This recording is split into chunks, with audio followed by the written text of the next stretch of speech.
Aloha everybody, happy Friday. We have made it through the week. It is the day before Halloween, one more sleep to go. And this is 13 Nights of Tiki Frights, presented by the Search for Tiki and sponsored by Scooter, an amazing, talented artist who designed our logo, as well as the 13 Nights of Tiki Frights logo. It's good to see everybody popping in. Tonight we have an exciting night. We're gonna do things a little bit differently. I'll go over the giveaways.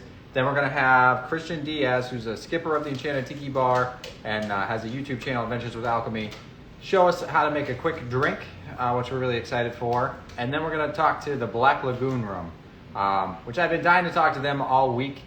It's 13 Nights of Tiki Frights. They make some of the best Halloween-inspired tiki mugs, so this is going to be fun. Today's giveaway is, what a bam, the Pumpkin Head Kid by Tiki Tony.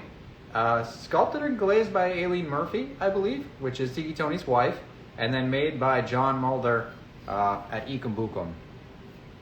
So this is today's giveaway. We're going to be giving away that mug at the end of this video. I also have this Tiki drummer box. This is for our carving contest. It's technically over, but I'm not going to turn off the submissions until the end of this interview. So if you haven't entered, you've carved a pumpkin, you've carved a pineapple, you still have a little bit of time to go on there and submit your entry. So without further ado, let's see if we can get Skipper Christian in here.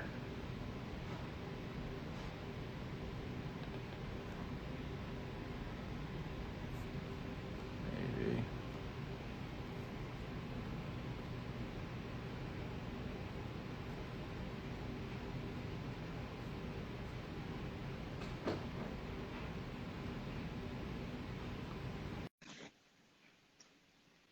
For those of us just joining us, Skipper Christian's going to help us make a Halloween-inspired cocktail, and then we're going to talk to the Black Lagoon Room. There he is. Hey, how's it going? It's going well. How are you? Good. Can you guys see and hear me okay? I can see and hear you. And it looks like you have a fleet of mugs behind you. Let me turn on the light here so you can see a little bit. Let's see here. Yeah. So just a few mugs. This is a collection of Halloween mugs from the Disneyland Resort. Yep. Everything from Trader Sam's on both coasts to even Club 33. That's one of the advantages when you live there. You know, when the boxes get there, you immediately, here's my card, give me a couple, I get to go home. Yay! You know, so are those both? I'm an avid collector. Are those both black hitchhiking ghosts? The first. Because they were released, and for people that don't know, there's kind of like two, there's technically only one black hitchhiking ghost, but one of them is like heavier than the other one. Right, so the very first release of the hitchhiking ghost was this guy. And it was the first edition, and then they did another release of the first edition where they came out a little lighter. So this was the very first box. Dark brown, it is heavy. And then I'd say like maybe a little less than a month later, maybe probably a week later, another run came out, first editions, again, and you can see it's lighter, you know, and, it's, you're right, it's even lighter as the mug itself. So it's pretty cool that I didn't notice that till later. And yeah, I get asked about that all the time. Hey, where'd you get the dark one? I'm like, it was a part of the very first run, you know. Yeah, technically, if you look at the catalog of mugs, it doesn't exist. But if you're an avid collector and you do a little bit of digging, you realize, hey, maybe my collection's not really complete until I get that darker one. It's one of those error rookie cards, if you will, of you know, the equivalent, you know? Yeah. All right, dude, well, it's good to have you. You're a skipper at Trader Sam's. You have a YouTube channel, Adventures with Alchemy. That's awesome. Adventures with Alchemy. Sorry, I want to get the ghost and some of the effects looking okay. Let me turn on one light just so it's not too dark. There we go. Yeah, so Adventures with Alchemy, it is since we are in lockdown and we don't have a bar to work in, I decided to keep myself busy by making a small YouTube channel and just putting out little bits of information that are fun, that are something that you can do in your own house, a little bit of food, a little bit of mixology, and we just try to keep it light by throwing jokes out there and just being ourselves. That's what we're all about anyway. And you know, once a month we bring in a a guest, usually it's a skipper or a cook or somebody that's related to the resort, to kind of give everybody their fix. Like I know people miss Skipper Kelly and Skipper Melissa and Skipper Roma. Everybody has their favorite. Yes, and we so I want to do. make sure that everybody gets their fix, you know? So that's kind of our way of just kind of reaching out, you know, with everyone. It's fantastic, and it's good to see you guys because Lord knows it's been a long time, way longer than we ever anticipated having to go without seeing you. Tell me about it. Tell me about it. So, a couple things I have here. So this week's episode on Adventures with Alchemy, we're doing Halloween drinks, of course. The big thing about this episode is going to be more about how to make a drink look Halloweeny versus the cocktail itself. We all know that we need to have quality cocktail in there. But what makes a Halloween drink is what you do to make it look like a Halloween drink. It's the visuals. So a couple things I wanted to introduce to you and to anybody else that's watching is that these little guys, okay, is a dry ice stir stick. Check it out. Okay. It glows in the dark. You put dry ice right here in the container, and you close it, just like that. You can make them short. You can make them long. And the best thing is that you can safely put dry ice into a cocktail without worrying about somebody consuming it or hurting themselves. So it's really fun. It changes the game a little bit. It makes things a whole lot easier and safer on the establishment especially. And you can still do that special wow factor that everybody loves, you know? So I am going to show you a quick drink that we are making. I made it just for you guys. It's called the Hallows Eve Elixir. It is going to be in a martini glass. Fitting. I already have the ingredients prepared. We have some blackberry, raspberry, and blueberry puree right here. And we're just going to start putting these in as we go. I mean, why not? Get your shaker out. Go ahead and pour it in. This is exactly, I want to say, a half an ounce puree. You can buy the puree. You can make the puree, whatever you want. This is fresh squeezed lime juice. And it's 0.75 ounces. And no, they don't have to be in these things. I just think it looks cool. Let's just stick with the. It's like you're a mad scientist over there. I love it. I love doing crazy stuff. Well, you saw the pictures I sent you, Spirified and all. Yeah. So some of the things you can do to make your drinks fun is, you know, you can go out and purchase some bursting bobas or spherified juices, or you can do it yourself at home. And yeah, that adds an element. Dry ice, of course, adds an element. Light cube. Oh, I love light cubes. If you've been to Trader Sam's, you know all about us and the light cubes. Those are our favorite. So here I have to ask, are we supposed to take those or not? Yes, they're yours. If you purchase a drink with a light cube, it is yours. You take it home. Because I've had a little bit of shame. No. Built up in me. I took some light cubes, and I'm like, I don't want to be the guy that steals all the menus and leaves only the plastic ones. People ask me for people's light cubes. They'll say, hey, did that guy want his light cube? Can I have it? And I'm like, like, because I feel like it's a sanitary thing. So, like, if it's yours, you've been drinking out of that thing all night long, that's yours. You probably backwashed it not intentionally, but there might. So it's a personal thing. That light cube is like your memento. So you've lifted a burden from my shoulders. I don't know about anyone else, but you can sleep easy. Fantastic. Sleep easy. So here I have 2 ounces of. This is a combination of cherry and watermelon infused rum. Now, what I do to infuse rum, because people, you know, you think infusions, and you think, oh, you got to put it in a jar, and you got to let it sit, and I got to wait to drink my rum. Not true. Take one of these. You have one of these whipping cream canisters. Put your rum, put your whatever it is, put your fresh fruit in there, and just put 2 charges in there. And then just let it sit for an hour, maybe 2. And by the time you're done, you will have a 3-day infusion in an hour and a half. I'm telling you. Really cool. All the tricks of the trade. Just little things that you can learn. We've got our goodies here. I'm going to get some ice.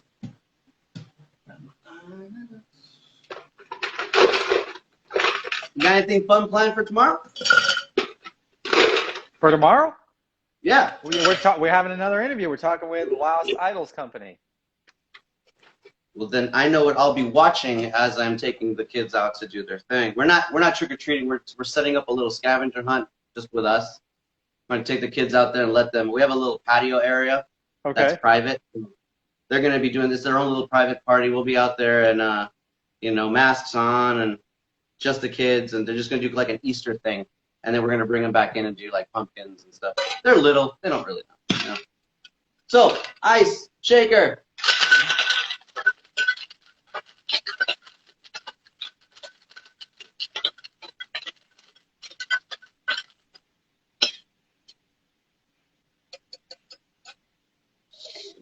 Nice, beautiful purplish red color. Pour it into your chilled martini glass. The coupe is also fine. Is there a trick when you're shaking with a Boston shaker to removing the Boston shaker without making a horrible retching sound?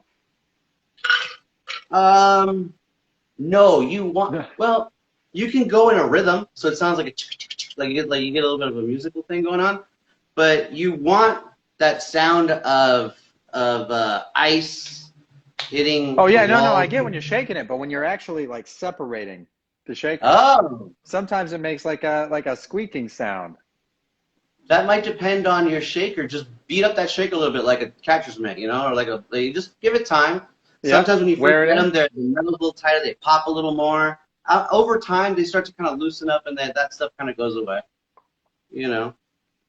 So now, so what you're telling me is I just need to make more drinks. That's exactly right. I will accept that advice. Okay. I'm going to add a little. So for this demo, I'm not going to use this thing because it's in a martini. But you will. So those of you at home that are going to do this, go get yourself these on Amazon and use it. Be safe. But just for the sake of effect and fun, I'm just going to pour it in there so you can kind of get an idea. So that's it. Bubbling, serve it next to a cauldron, you know, and you will have bubbling true blood, or what I like to call the Hallows Eve Elixir. That is so cool. That's what it's all about. How much, in your opinion, is presentation a part of tiki in serving cocktails? It's huge. I wouldn't say it's number one in tiki, but I will say it's top 5, easy.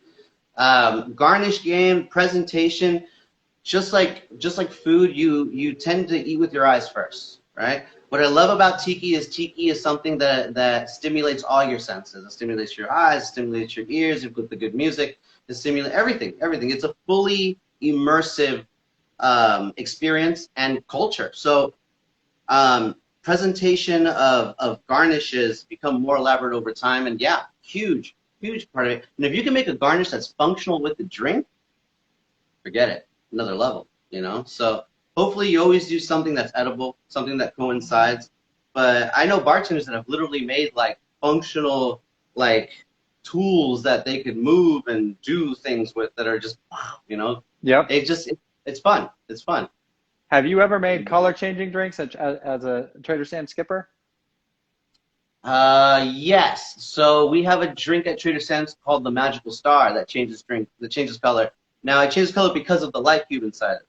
So that's an actual Disney cocktail. Myself, I like to make drinks with butterfly pea flowers. Mm-hmm. It's a blue flower that you put in hot water and you treat it like a tea. It's really good for you, actually. The hot water will turn blue, and then what I do is I'll add some falernum or orgeat to it, and you can do some rum, you can do some gin, infuse your rum and gin if you want to. I love doing infusions.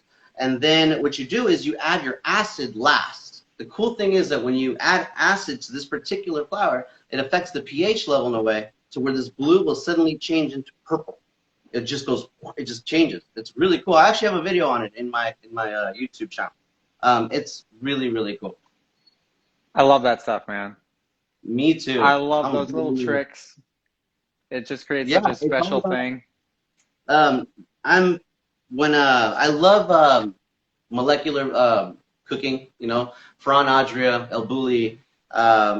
Those guys are all those types of that type of culinary is so fun because your eyes tell your brain one thing, but then you put it in your mouth and it's something completely different. And so if I can take some of those techniques and integrate them along with a nice tiki cocktail, because tiki is all quality when it comes to cocktail. I just want to blow minds. I just love it. I love using different techniques from different parts and combining them to make something special that just blows minds, you know. And that's what I'm trying to do with Adventures with Alchemy. The things that I can't really do at Trader Sam's because you know, I'm not going to be doing spherification for 1,000 people a day. It's just impossible. But it is fun to learn, and it's fun to see, and some people just don't know that it even exists. So if I could be the one that introduces you to it and you use it in your own bar, then God bless, you know? Yeah, we talk a lot about tiki mugs on the channel. All of our followers love tiki mugs, but there's why not? You know, making cocktails is an art form too. Absolutely. And that's, you know, that's what you put in a tiki mug, and it's all about that presentation. And man, you skippers, you kill it. Love it. My favorite. I love this guy. That's your favorite mug? One of my favorite Halloween mugs by far. It's probably not even an official Halloween mug. It's just I love 3 dots and a dash. It's my favorite tiki cocktail is 3 dots and a dash, and that's also a fantastic bar. And that mug is just I love a good piece of handmade art. You know, that's what a tiki mug is. You know, and I actually posted on my Facebook the other day, show me your scariest mug. I saw some mugs. I didn't know. It blew my mind. I was like, oh my God, where did you get that? It's incredible. I have the same thing because I upload mugs for the Search for Tiki, and every once in a while someone uploads a mug, and I'm like, I don't know what that is. I got to spend 3 hours researching it now, but I'm excited to do it. I love what you do, man. I love learning about mugs. It's its own culture in itself. You know, I never realized the effect that mugs had on the culture until I started working at Trader Sam's. When we put out our first Halloween mug, that was something I'll never forget. That line, the way people came those first couple of years was insane. I mean, so much that they had to create a separate area to, you know, do it because it was crazy. I love it. I love a packed bar. It makes me happy. You know, but yeah, people will spend all day there and buy as many mugs as they can. Perfect, man. It has been a pleasure talking to you. Thank you so much for coming up with our very own cocktail for All Hallows Eve. Hopefully we get to chat again sometime soon, and hopefully we'll get to get some drinks from you in person. Let's do it. Happy Halloween. Enjoy. Happy Halloween. Thanks, man. I'll be watching.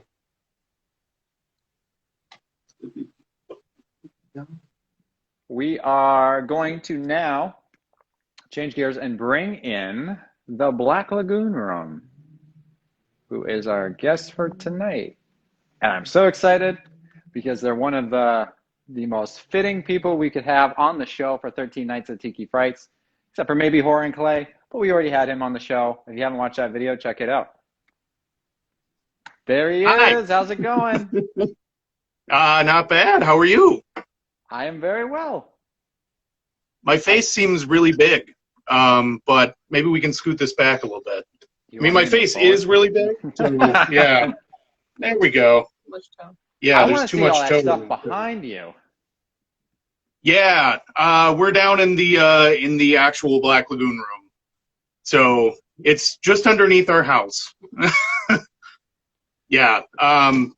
Yeah, we've been collecting stuff for like 15 years now. So when we moved into this house, we figured that we had a lot more space to stretch out, coming from a condo, but they filled it almost immediately. So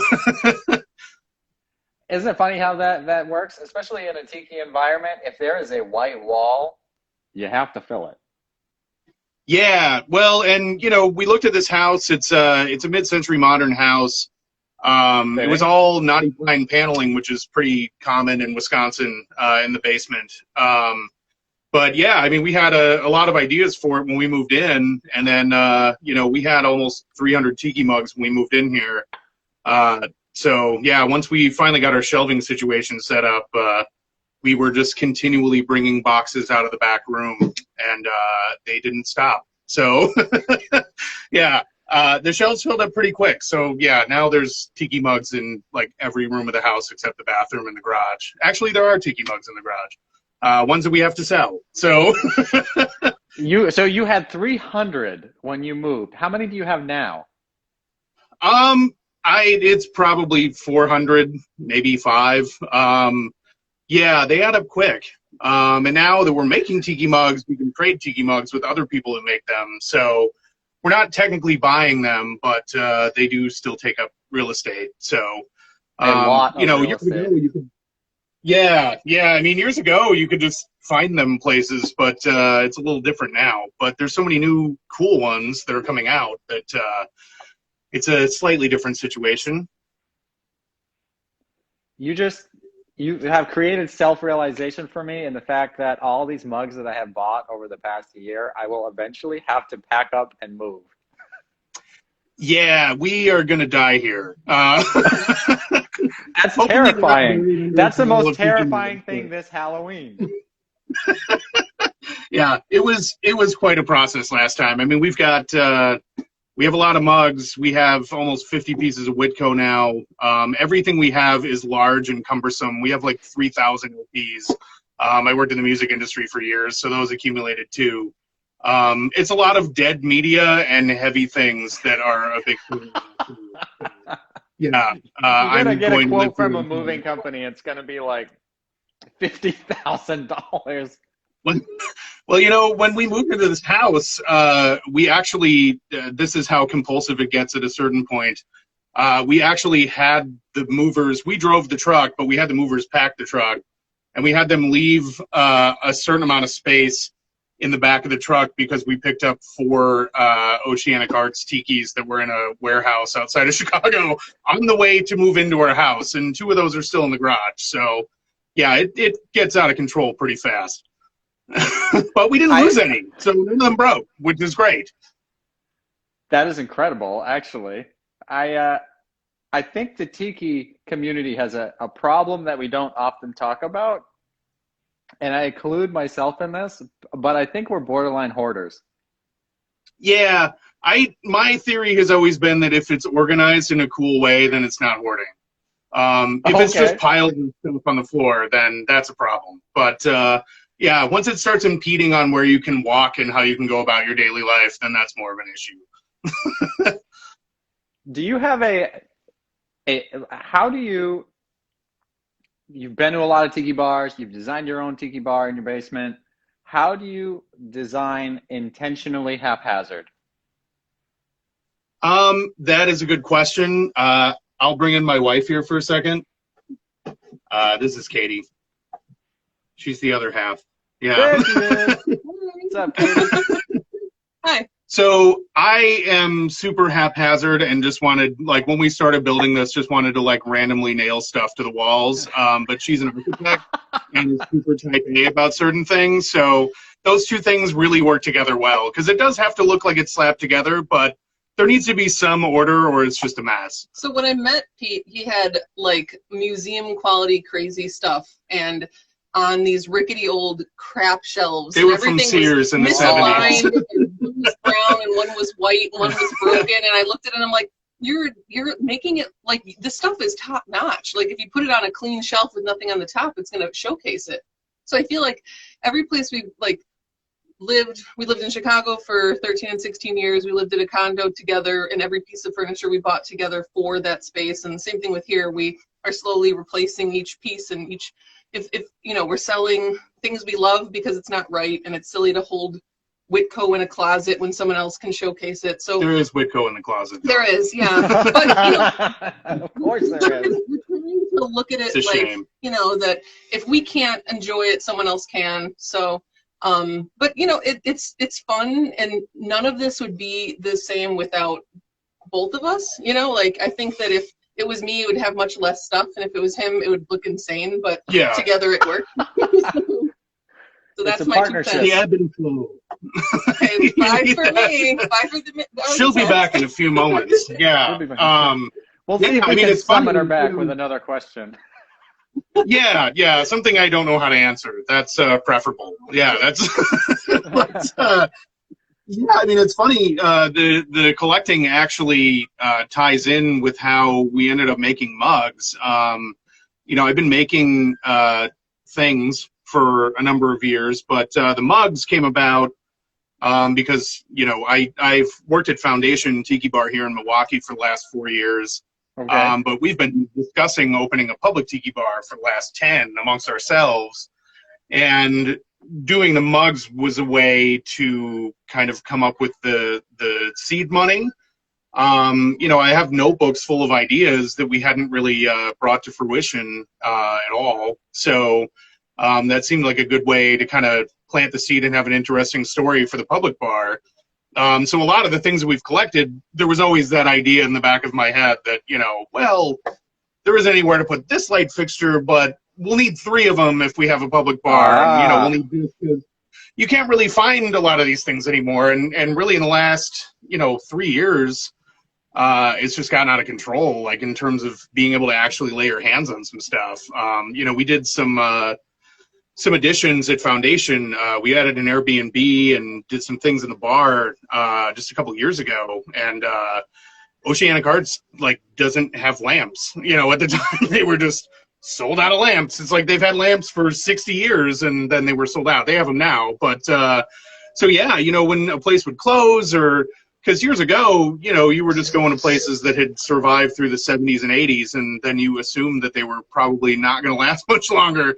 So if a place closed, you know, that was like a treasure trove to go, you know, to the place for the auction at the end. I mean, as sad as it is, you're kind of picking the bones. But so, yeah, a lot of the extra stuff has kind of stemmed from that. But now, you know, with the pandemic and everything shutting down, the timing ended up being really good with our first mug. We were waiting on it for more than a year, and we got it we put it on sale in February, and we got them in March. So right at the peak of all this.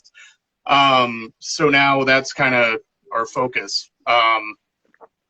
Yeah. So it's funny that you mentioned that about Oceanic Arts, and I hope I don't get myself in trouble here, but I reached out to them when I was building the Search for Tiki because I wanted to do some articles on like helping people build their own home bar.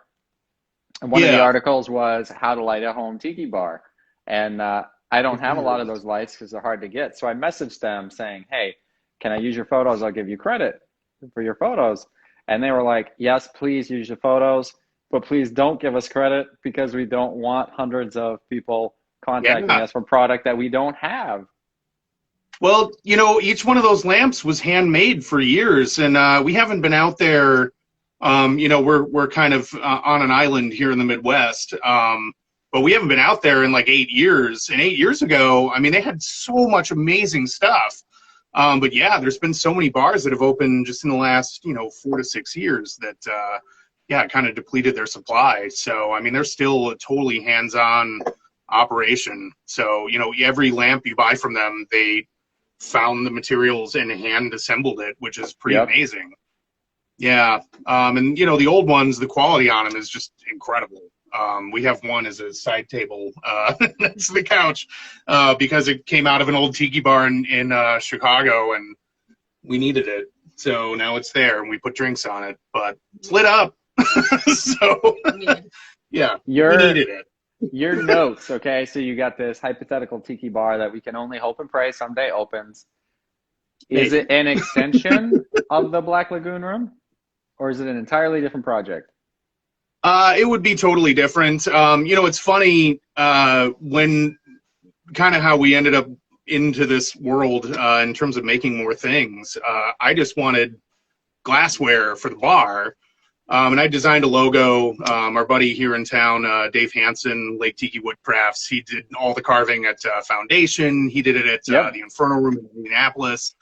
Amazingly talented guy. So we wanted to have him carve a logo that I designed for the bar. But then I had the logo file and I was like, let's get some glassware. I'd done merch for bands for years. And so I had, you know, some places to go and we did that, but then we had 100 of them. We kind of gave them away to people, but then we started vending at an event in Chicago at Halakihiki, the Lowbrow Aloha. That our buddy Dave Chris sets up. And you know, a lot of the Chicago tiki folks, you know, we've known them for years. And, Kim Bang, who, is a well-known tiki artist, she kind of basically told me I didn't have a choice. Like, I had to vend there, so I needed stuff to sell. So the print that we done years ago for Chef Shangri-La, and then we had these glasses, and they sold out right away. So the brand for the company, I really had not ever intended to be anything bigger than outside of our house, but, things had other plans. So now it's a whole thing. We have Kim Bang to thank for strong-arming you into going public with your I mean, we'd known each other for years, and we'd vended together at Fong Fest at Chef Shangri-La for years. I did all the posters for that, and that's going back probably 10 years or more. But she's like, just make stuff, just make it and sell it. And Dave Chris was really supportive. He's like, yeah, just make things. And I'm like, all right. So then we just made stuff and it sold. So yeah, we just kept selling more things. And then, really the biggest thing for us up until these mugs was the Mai Tai Till I Die, which, I just kind of like farted out one afternoon, and then we made a bunch of usually how it works, right? Yeah, now that thing's everywhere. It's weird how things work out that way. But there's so many other Black Lagoon things. I'm a lifelong horror movie and monster fan, and that seemed like a no-brainer for my house. But now it's public, so I didn't want to step on anybody's webbed toes. That would be the monster. Yeah, I'm gonna drink out of my obvious glass here. Some product placement. Some drunken shrunkies. I like it. Those are available now, right? Well, as a pre-order. Yeah. We should have them next week. So, yeah, those are up on our site now. Pre-order. Yeah, it was. We weren't entirely sure when that was going to happen. There was some weirdness, some things out of anyone's control at the factory, which is why our Halloween mug was delayed. They actually got hit by a typhoon, so they were closed for a while, so that kind of delayed things. But I mean, it's the wacky world of manufacturing. Our crab rangoons were delayed because of the coronavirus in China, and then this happened. But they're on their way. So and the drink is good out of it. I assume the mug is what makes it taste good. So. Exactly. I mean, you could be drinking. It doesn't really matter. It's in that mug. Sterno. It's gonna taste good. Yeah. You mentioned you're a big horror fan. I think anyone who's seen your website might be able to put that two and two together. You have a mid-century like monster room. When you have monsters in your house year-round, do you still decorate for Halloween? That's a really great question. We do, but only since we moved into this house 5 years ago. But our decorations are really, I mean, I have a bunch of old like blow molds and stuff that go in the window. Okay. We do like one string of lights. I am in a minority, I would assume, in that I hate wearing costumes. And like, I loved Halloween when I was a kid, but I think most of the Halloweens when I was a child, I was either Dracula or Batman, and that was it because they were cheap. Okay. So an easy costume to turn into the other one. And I mean, I absolutely love Halloween, but yeah, it's kind of Halloween year round here. So, we don't, we were just talking about that the other night. I wanted to watch something for Halloween. We've been watching horror movies every night forever. Yep. And didn't you just do that? Like, you've been doing that, like, your whole life. I'm like, yeah, I guess so. Yeah. I have an excuse. Yeah, it's job research now, Yeah, when we make that Chud mug, that's going to be it's going to be a big seller. If only you could deduct your time on taxes, right? Well, you kind of can, but Creature from the Black Lagoon. That's I give myself $50 an hour. That's $100 off my taxes. Yeah, I sat through Manos: The Hands of Fate for the 6th time. How much money do I get for that? You get a lot more. You get a lot more. You should. I asked Jonathan Chafin of Horror and Clay this question earlier last week. Do you have a horror movie that you hate, that you actively do not like? Jonathan's awesome, by the way. We're so glad we've ended at Inuele this year, and that was the last thing we did for 7 months. So I'm really, really glad we made it down there for that. We had so much fun. Yeah, it's an awesome event. He does really cool stuff. They're great folks, but yeah, I actually don't really like any horror movies for the most part after about like 1993. I think Candyman, that was maybe like the last horror movie I really liked a lot. Yeah, I like the older stuff. Definitely like some of the 80s stuff is great, but the old 30s up through about the late 60s, early 70s is kind of my jam. So, but I wouldn't say that I actively hate those movies. I think anytime they remake a horror movie, that is terrible. Oh yeah, I have this. I'm a card-carrying member. So yeah, yeah, you can buy Metaluna Mutant keychains on our website right now. But yeah, yeah. Anytime they try to remake something, usually it's really bad. Especially when they've tried to remake like '80s movies that weren't that great in the first place. They remade Friday the 13th with like a giant budget, and they made.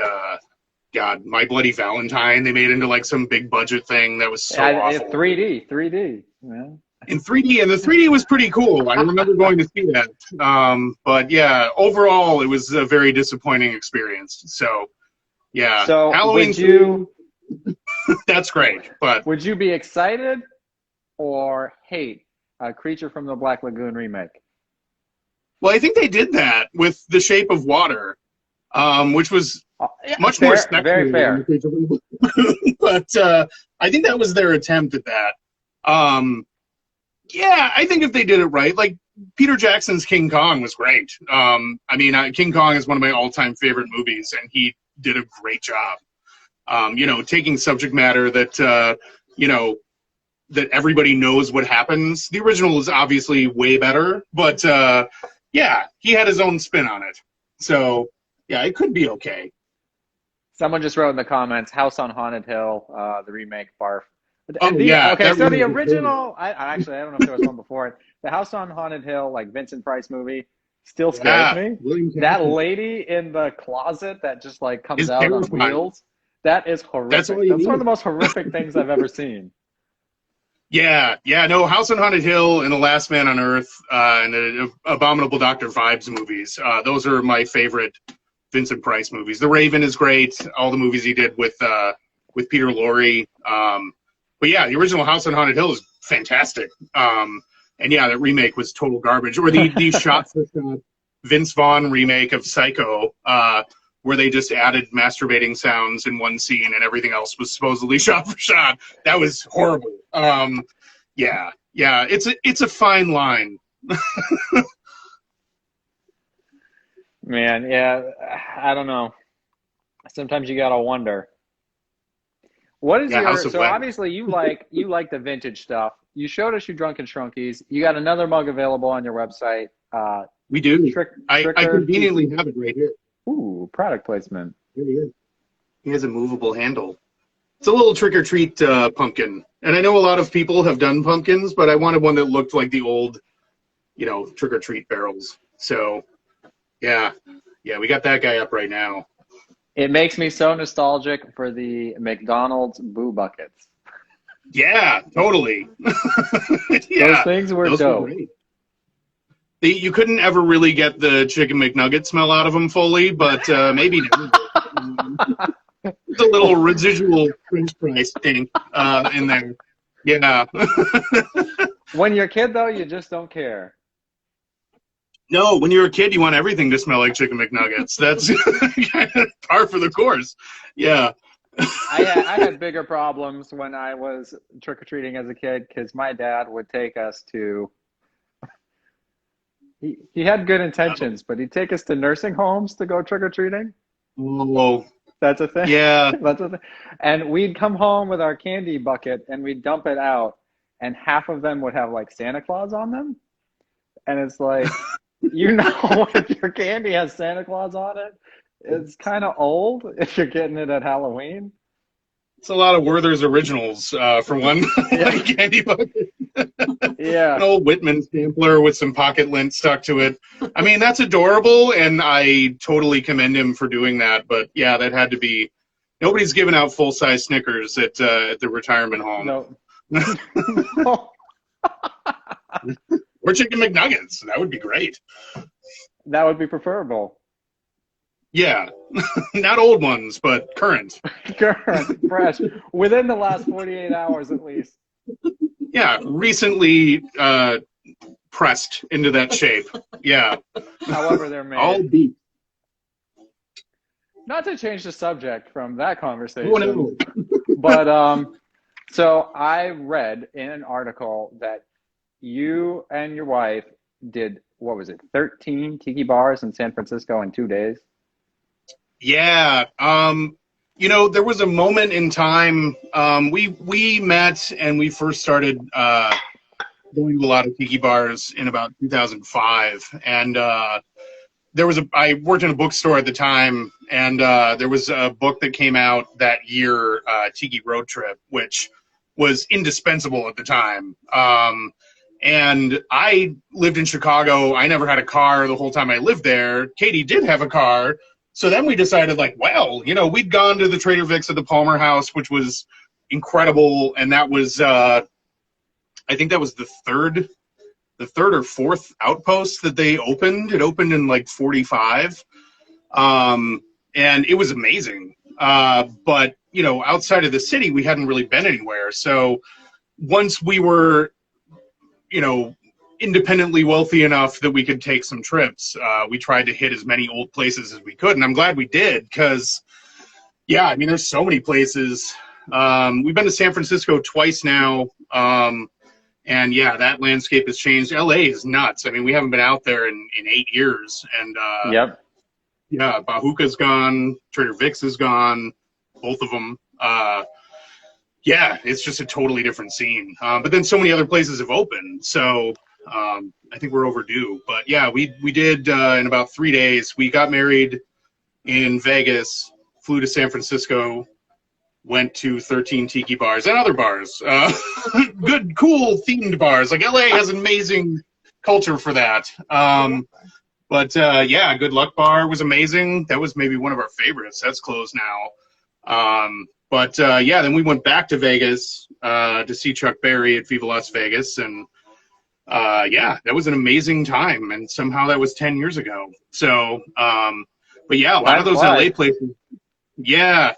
I mean, Bahuka was unbelievable. And, it's just not there, which is just so crushing. I think your secret was that she had a car, because I went to San Francisco. Having a car means a lot of different. I wasn't going to take the bus to do all these tiki bars, and one of the first ones on the list was the Tonga Room. And that's what prompted the visit. Yeah, you look on Google Maps and you're like, oh, I'm only a mile away from the Tonga Room. Start walking to the Tonga Room. Well, bam! I was like dead. Can I share something for the ladies? She is right here the whole time. I'm right here. He keeps gesturing towards me because I'm literally right here, but I'm trying to stay away. So I was just going to say, I told her she should be on it, and she didn't want to. No. So when we arrived, we had a couple of days. We planned okay, we're going to have, this place opens at 4, so we're going to go there for 1 drink, and then we want to have 2 drinks here. So we had the whole thing mapped out, and I'm wearing I'm 5'10" and a half without 4-inch heels, and I'm like, oh, this is gonna be great. I'm gonna wear huge heels. So we walk out of the hotel room, and my feet are like this. We took a cab. Which means no, we went back. No, my feet were flat, which means that my actual incline of my shoe was the opposite of the angle of the slope. But if I would have come home, it would have been a 9-inch heel instead of a 4.5-inch heel with an opposite slope. Yeah. Exactly with me, you know what I'm talking about. But I walked out, I'm like, this feels great, but on the way back, it's going to be twice as bad. So you come out of there, and you're better off to just lay on the ground and roll. Yeah. Roll yourself back and turn it down. So I climbed that hill, okay? I think we were at the Tonga Room at least like 3 hours, like recovering, which means Yeah. you're just drinking. Yeah. I drank way too much. I just remember on the way back to the hotel, I'm in the elevator and I couldn't get it to work. I guess you Yeah. had to scan your card to get the elevator to go up. So I'm just like pushing the button over and over and over again until one of those like robots that delivers food and stuff came into the elevator and sent the elevator up to my floor. And I was like, oh, thank you, robot. And walked back to my hotel room. Wow. Yeah. Yeah. No, It was wild. Well, that was quite a trip because I think that was the year, maybe like 6 or 8 months after Smuggler's Cove had opened. And we were trying to fit in all these places. The only place we didn't go the first trip that we were out there was Forbidden Island.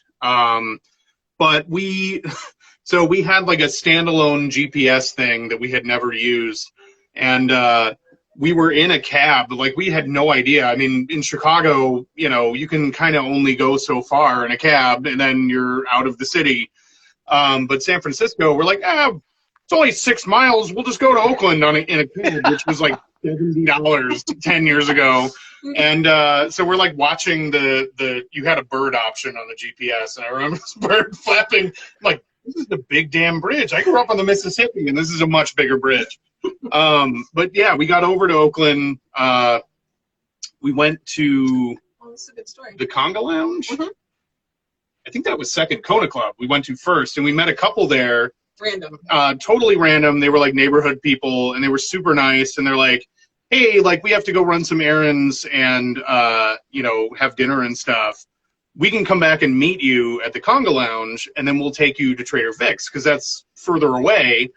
And so we're like, okay. So we go to the Conga Lounge, and we thought we were going to have one drink, and they were gone for a long time. So it was like 3. And then we ended up eating at some like all-night diner. We did go to Trader Vic's, but it was like walking in like, wow, this place is cool. Okay, we have to go now.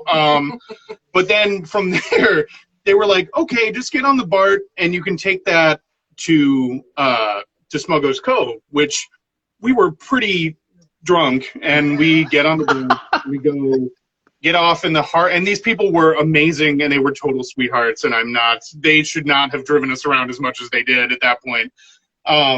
But yeah, we got off in the heart of the Tenderloin at like 11:30 at night, and like, I lived in some crappy neighborhoods in Chicago, but yeah, it was something. And then so we staggered into Smuggler's Cove, and there was Martin a handful K of kicks people. you out. He's like, get out of here.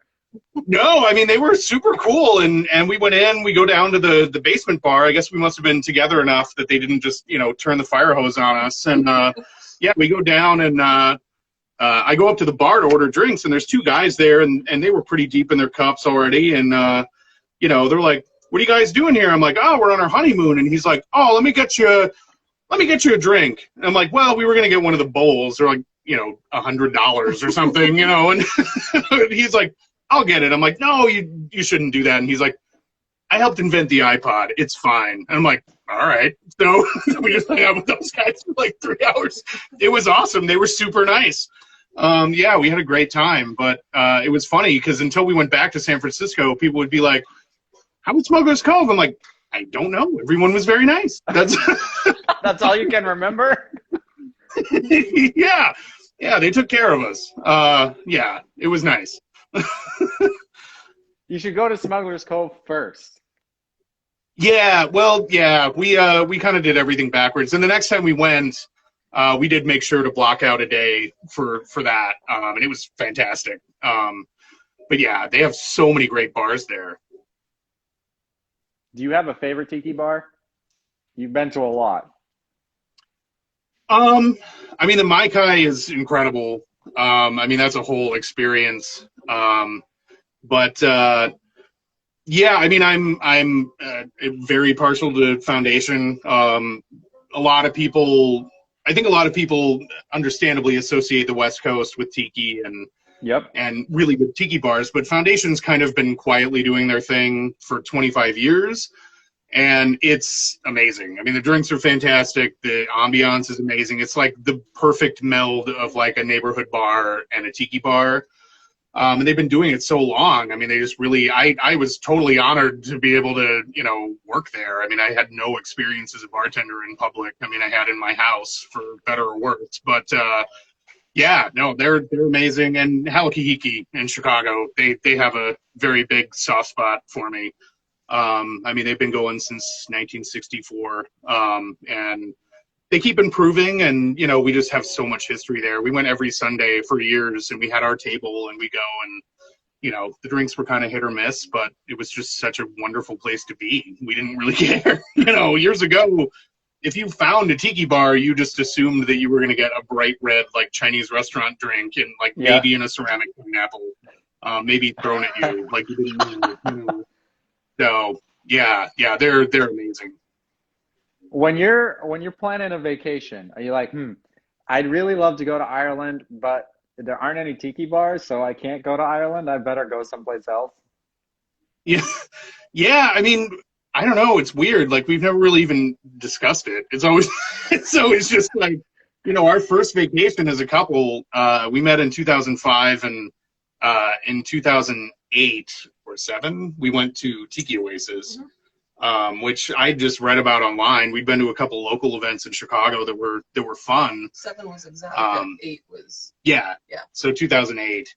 But yeah, I mean, that was crazy, and I'm so glad that we got to experience it then, because we have been back once, and it's just massive. I mean, compared to what it was in 2008, there was like families on blankets, and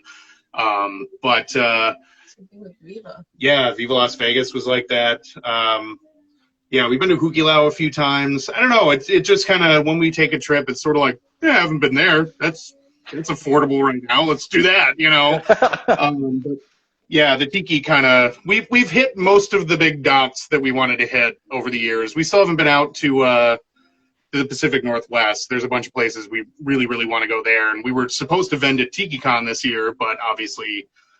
The world stopped, so we're in our basement instead, which is not bad. If you're gonna get locked up someplace, the Black Lagoon Room's a pretty good place to lock yourself up. I mean, I will say that every room of the house is kind of insane to most onlookers, and most of our friends. When we ended up on lockdown, I'm like, I don't want to be in my house. They're like, I want to be in your house. Like, I'd rather be there than somewhere else. So, yeah, pretty good. Yeah. I got to ask about one particular thing that I am fascinated by. Maybe you could give me more backstory on. You have a llama bar. Yeah. Guess where that's from? Yeah, she's right here. Come on in. Yeah. So there is a stool there. Oh, yeah. Yeah, the llama bar we got, that was actually when we bought our condo after we got married in Chicago. That llama bar had been in the gift shop. Hallows still has a gift shop, which is awesome. And years ago, they still had like pieces of decor. We bought a giant shell there, pufferfish. They used to sell float lights sometimes. But yeah, that llama bar had been kind of quietly hiding in the back since they opened, basically. The story, as I heard it, and nobody put the pins to me on this because I don't know when I heard this or how, but so Whitco used to have a showroom at Merchandise Mart in Chicago, and they closed, and it was roughly around the same time the Hallows opened, so they just were giving them all this stuff. So they just have stockpiles of stuff there still. I mean, the family owns all the property around it. They all live there. I mean, you go in, James runs the bar. He's awesome. Him and his wife, Carrie, they, are bartending. They're waiting on tables. Their kids clean tables. Like, it's totally like mom and pop operation. And Third generation. And they'll occasionally swap out Whitco pieces, but sometimes those things find their way into the gift shop. The llama bar it didn't fit at all. And it had been there forever. And one llama. Yeah, one llama. But years and years ago, when we bought that, Tiki Central was kind of the main way that everybody got information about stuff. So I posted on there about it, and there was this like deluge of people like, "Oh my God, they sold it to you! Like I've been trying to buy that for 20 years. Like why didn't they let me have it?" I'm like, we bought a condo, we needed furniture, and we were there, and I'd had just enough to drink where I'm like, let's go buy that llama. Like, let's just see.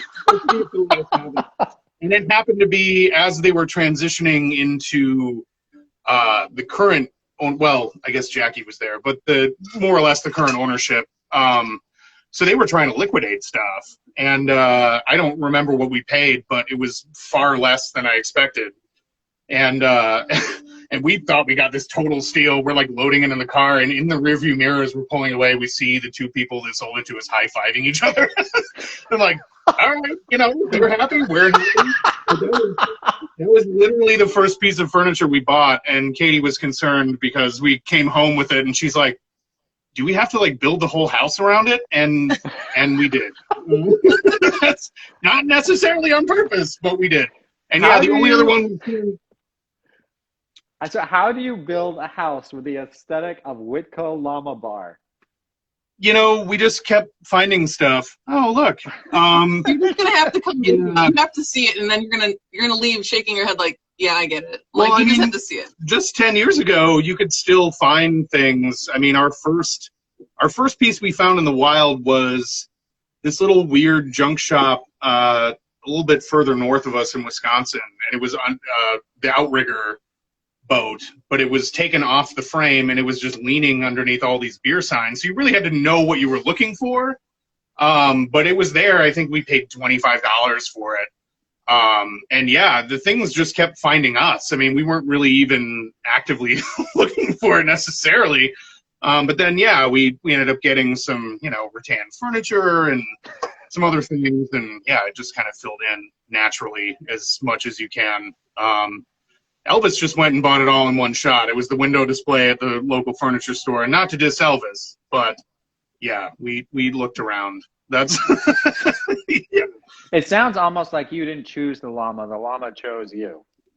It kind of did. I mean, I remember seeing it in there the first time and being like, I will have you someday. And it's weird because it doesn't actually function as a bar. Like, you can't put a full bottle in it because the shelf is fixed. So it's only airline bottles. And but yeah, it's amazing. And it's in our TV room is our quote unquote jungle room. So we've got some Whitco in there. But yeah, the only other one we've seen in person is at Graceland. So that doesn't mean there's not more out there, but that's all I've seen. Does each room in your house have a different theme? Kinda. Yeah. We've got the monster room. And then our guest room was kind of the catch-all for things that I thought would keep people from wanting to stay here for a long time. So it's that's the room I want to see. Yeah, well, that's the irony is one of my absolute best friends stayed he was the first person to stay in that room, and he has an oddities museum in Savannah, Georgia, the Gray Face Museum. Go see it. It's amazing. So he loved it, and I actually wouldn't care if he stayed there a long time. But yeah, I was like, you know, if you got people staying and you want to, like, just put them in the room with the clowns and the weird, like, sideshow stuff and the taxidermy. And so, that's what I was picturing taxidermy, but then you took it to a different level with the clown. We're a clown. Yeah. There's clowns. Yeah. We're actually in the process of less weirdening some of the rooms. Yeah, we're having a declowning. Yeah, one of us is less a fan of the clowns than I am. If I go full clown. Anyone that has a clown room should be in the process of declowning because clowns are horrific. Yeah. And get them out of there. The time has a time, dude. And that time is over. Yeah. Yeah. I have a lot of, so we have a Patreon supporters can support the Search for Tiki on our Patreon. And there's a Discord where they chat all the time. And one of the big things they chat about is, where do I find stuff for my home tiki bar? Where have you guys had the most success in finding your stuff? Has it been online? Has it been in antique stores? I mean, it's a mix. Now, I would say the biggest things we found probably over the last like 4 years have just been like friends of ours that we've known for years. Good friends of ours in Chicago just sold us their Whitco couch. But we knew when they got it, 5 years ago, we knew where they got it and who they got it from. And so, yeah, I mean, stuff in the wild is really tough right now.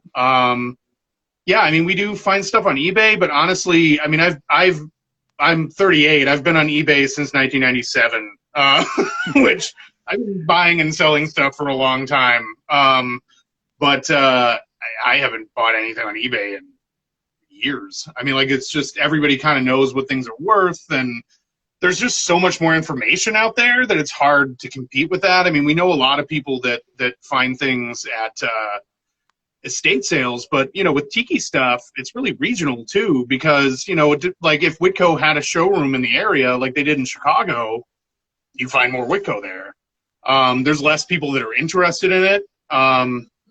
We have a big tiki that it's actually made out of compressed foam, but it was a United Airlines tourist advertisement, and we know people. A couple friends of ours found 6 of those at an estate sale outside of Chicago. But when United first opened up their flights to Hawaii, they were trying to get people from the snowy Midwest to go to Hawaii, so they had most of them here. I think there's 4 or 5 at Halkidiki. Yeah, it's hit or miss. But actually, that's a funny story too. So I had to, my boss at my last job before we left Chicago, had a house party, and I was a little upset because I had to work all weekend. It was a Friday night. Everyone else was just going to take the train there, get annihilated, and then have a great night. And I was like, I'm going to drive because then I can control. We're gonna have we'll hang out for an hour. Let's go home early and whatever.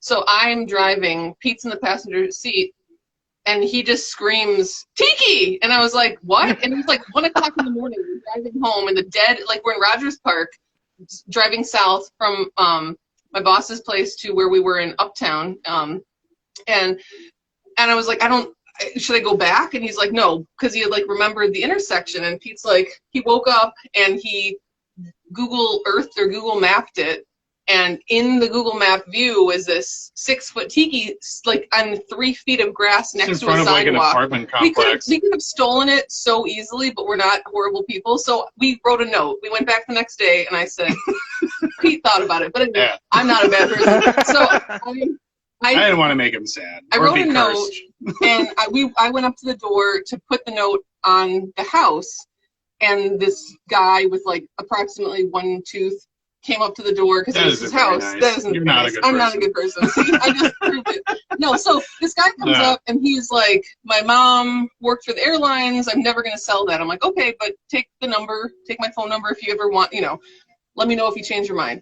So we leave, and I get an email from his wife like 8 minutes later. We didn't even drive away yet. His wife was yelling at him while he was talking to us. Yeah. Make the money, make the money, sell the thing. So we offered him like $100, and those puppies go for like more than that. No, we paid him a reasonable price. I think $100. We didn't know what they went for though.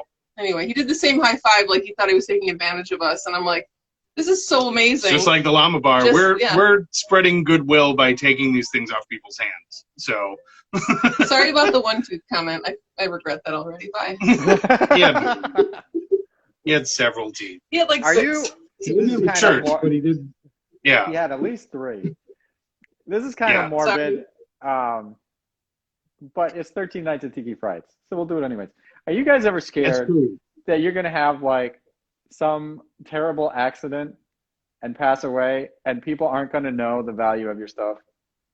She actually says all the time that she wants to go to our estate sale. That's which is kind of the most ghoulish thing that. Because I'm really uncomfortable at estate sales. Like I've been to a few of them, and it just, I mean, that's where you find stuff, and that's where you get good deals. But it just feels like pawing through somebody's life, like a dead person's life. 100%. Yeah, I mean, I'd rather pay a little more at an antique store or something but you don't find the same stuff. But yeah, I think about that. Yeah, we need more insurance, I guess. Yeah. I mean, it's unusual. I actually thought you were going to ask, if anything had been cursed. And the only the only thing that I was actually really scared about bringing home, we have a 9-foot tall Papua New Guinea order stool in our dining room, which is only in the dining room because it's too big for anywhere else. But I was like, this thing is haunted. Like, it's, it's definitely haunted. But nothing's happened. So, yeah, we've had it for a couple of years now. So Yet. Yeah. Nothing's happened yet. But this is 2020, man, and anything can happen. I know. I mean, we have a lot of Papua New Guinea pieces that we found in random places over the years. And, yeah, I mean, those were made to conjure spirits. So you do think about that. But, yeah, knock on wood, everything's wood. So we can just, yeah. Wicco. That should be your expression, knock on Wicco. There's a pin idea for you. Yeah.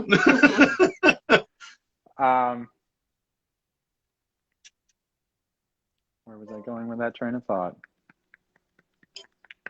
I know. Have you ever bought something unintentionally twice?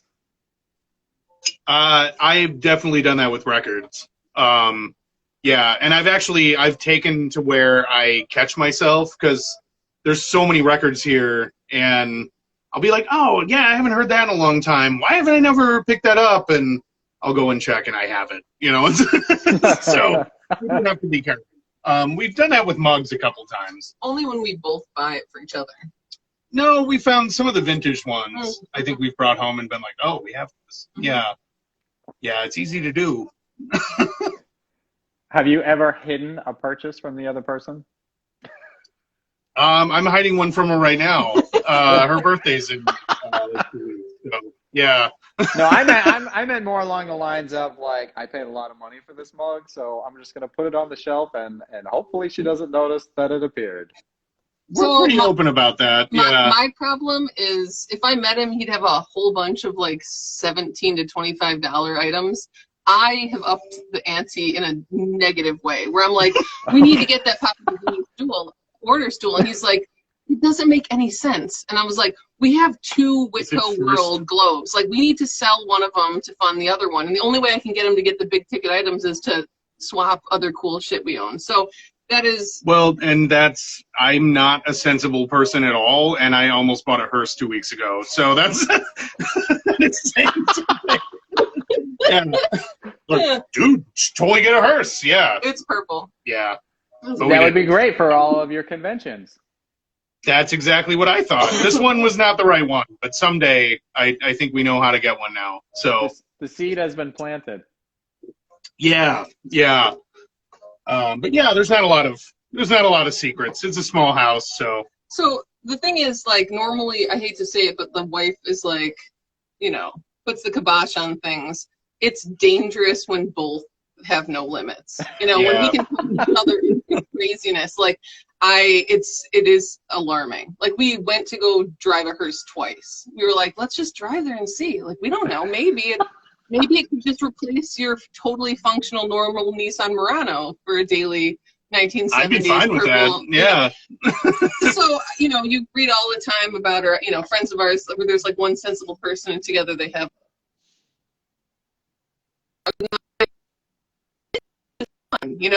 So it's not inappropriate. We've never gone into debt to own something. We've never done a bad purchase where we've always made money by reselling things that we buy, but it's not normal. So, I wanted to comment on, so that comment says creeped by an estate sale, but cool with a hearse. Yes, because estate sales are very personal. A hearse, they're already dead. They don't care. You don't know what your hearse looks like. That's my logic, and that's not right, but it's the way it is. The brain is mysterious. It is, yeah. With some of us more than others. Yeah, that's... Have either of you bought something that the other person actively hated? Oh, clowns. Okay, the clowns. Oh, yeah. That was just a joke. Yeah. That's true. Yeah, the clowns, yeah, she's not a fan of the clowns. But that's a normal reaction. So. Not tiki, no. Not tiki stuff. Yeah, we discuss things typically, unless it's like a gift. We'll discuss it before we pull the trigger on something. Cat's going near the tiki mug, so I gotta stop the cat. Oh, yeah. No. You could do the whole like Tiki Tony has his like I don't know if it's a Land Rover or what it is, but he's got like Yeah. the monkey in the sidecar. You could do that with a hearse. Put your shrunken heads, your drunken shrunkies. I think so. Yeah, we've got. I mean, the only car. So I have a normal, like, sensible. We don't have children, but it's a sensible dad car. And the only other car that I had before that, when I was 16, my dad built like hot rods and stuff, and he asked me what kind of car I wanted, and I'm like super into like metal and punk rock and like total stoner kid art, drawing zombies and shit, and yeah, he asked me what kind of car I wanted, and I said I either wanted the van from the A-Team or a hearse or the Mystery Machine from Scooby-Doo. And he delivered the Mystery Machine, which was amazing because the guy that painted it was legally blind but still raced motorcycles. So the colors were totally wrong, but it was the right shape and everything. So that was my only other car. I mean, I carpeted that thing. We had a couch in the back and dingleberries and curtains, and it was awesome. You really had a Mystery Machine? I did, yeah. It looked not like the Mystery Machine, but it said that on it. It was that in spirit. So yeah, hearse would be kind of, I think, in the same wheelhouse. I actually looked at one in high school when I had the Mystery Machine, and it was this old guy kind of on the outskirts of town, and it was like an ambulance, like Ghostbusters. But like the tires had rotted and like nobody had driven it in like 60 years, so that was not something I could take on. But yeah, we'll see. I think perhaps coming to a vending event in the Midwest. But yeah, in the Mystery Machine, I had a skeleton that rode in the passenger seat, and yeah, there's a lot of dumb things we did with that. So I can do dumb things now that I'm old. Cut a little hole in the roof.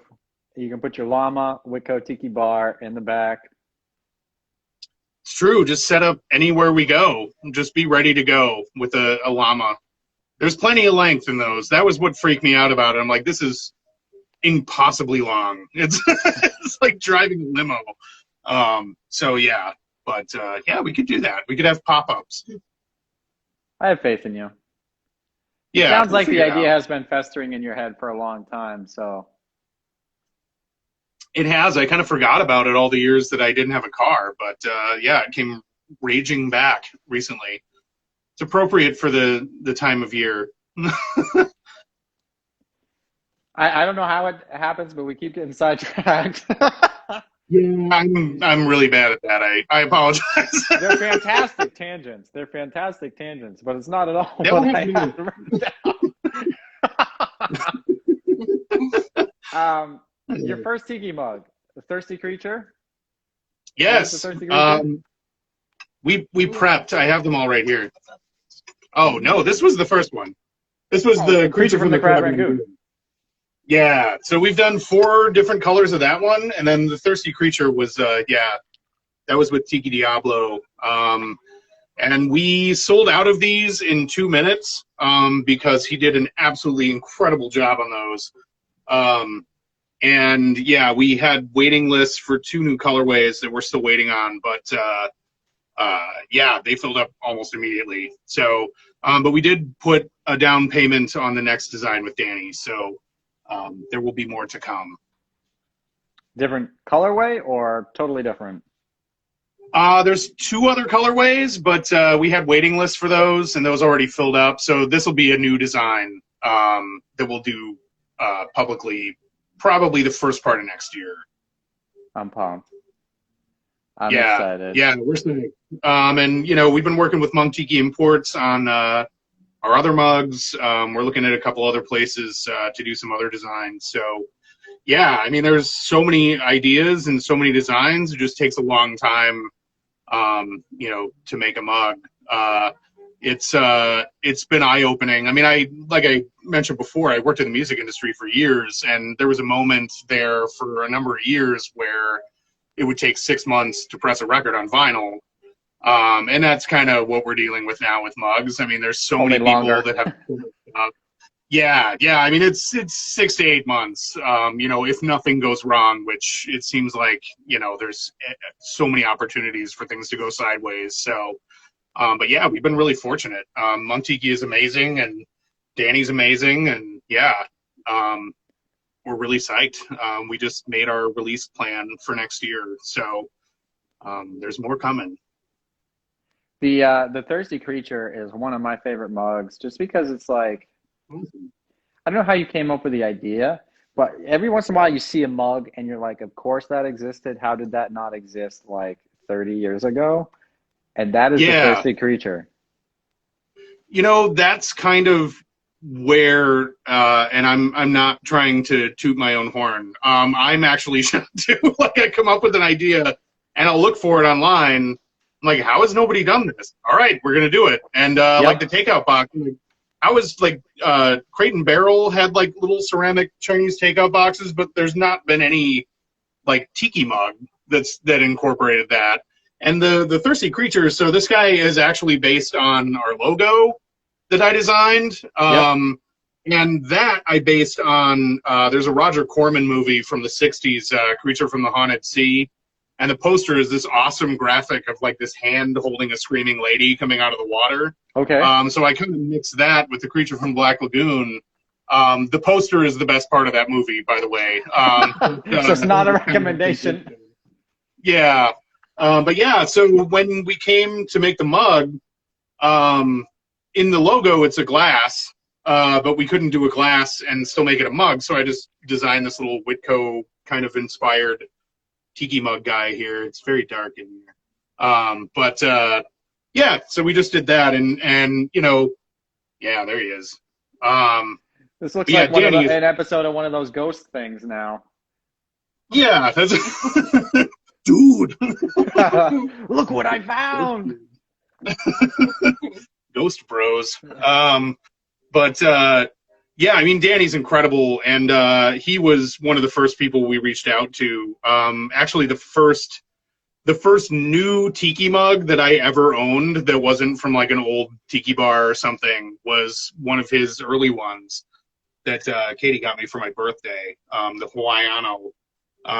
And yeah, I mean, we've been collecting the stuff ever since. So, once we met each other a few years ago in Hukilau, like we just kind of hit it off, and I'm like, I totally want him to do something.